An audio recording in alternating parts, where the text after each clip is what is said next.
Everybody in this story is named Joe, but I've already assigned the name Joe Cool, so I have no need to define that Joe. Joe doesn't think about being cool, as Cool struts out onto the dance floor of a dusty old basement of a used-to-be posh when it was new hotel, in a place where skyscrapers impose their dominance as they tower over the trivial. Cool enters into the dance, but the prancers wear clothes which say, "I am cool." When Cool actually dances, the prancers declare, "We don't do that here, because we are cool."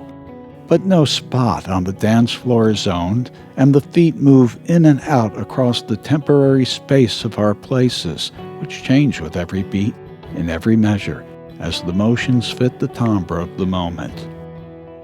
I follow Joe Cool out when I realize that these people, with words of declarations, are stepping on each other's feet and hurting themselves and others as they move to the fear of urban music. They do not dance with the cool groove of shifting rhythms, and this is not my dance of desire.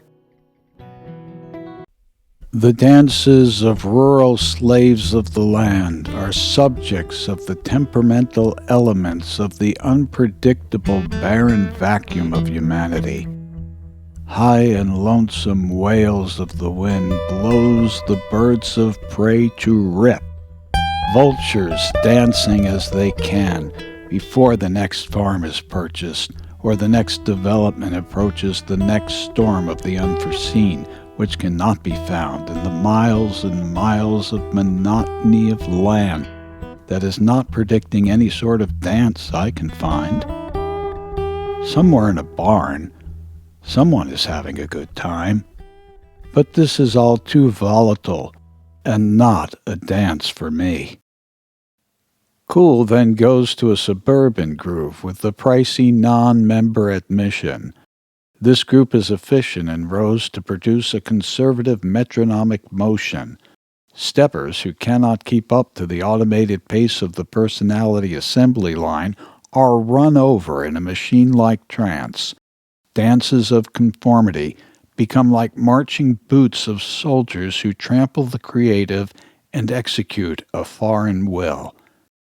When Cool dances between the lines of conformity, they rule the cool uncool, and there is no space for the new.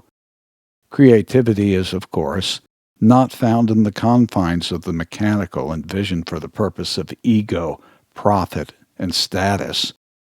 Cool understands the dance of the weaving in where others are not, to dynamically fill unfulfilled space. This is when Joe stays alert and alive. We leave the predictable, as this is not the dance of our desire, so we travel to the place of our imagination. I am staring at the chandeliers of illumination which spotlight the details of the dance floor.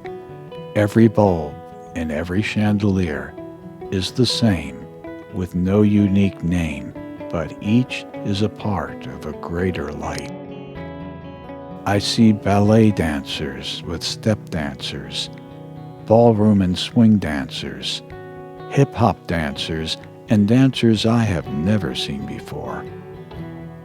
All of the dancers will teach you the steps of your desire, but when it is all brought to the floor, there evolves a symphony of shifting motion where everything and everyone fits in and out of temporary spaces, and the dancers, like the lights, form the full brilliance of this particular trip.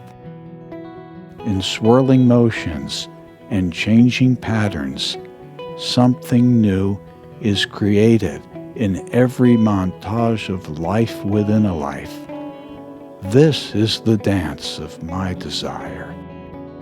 Joe understood this, all of them, and that's when Joe became cool.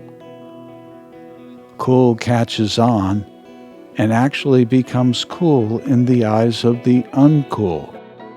But tomorrow's cool is today's uncool until it comes around again and reappears cool in your current view of the dance.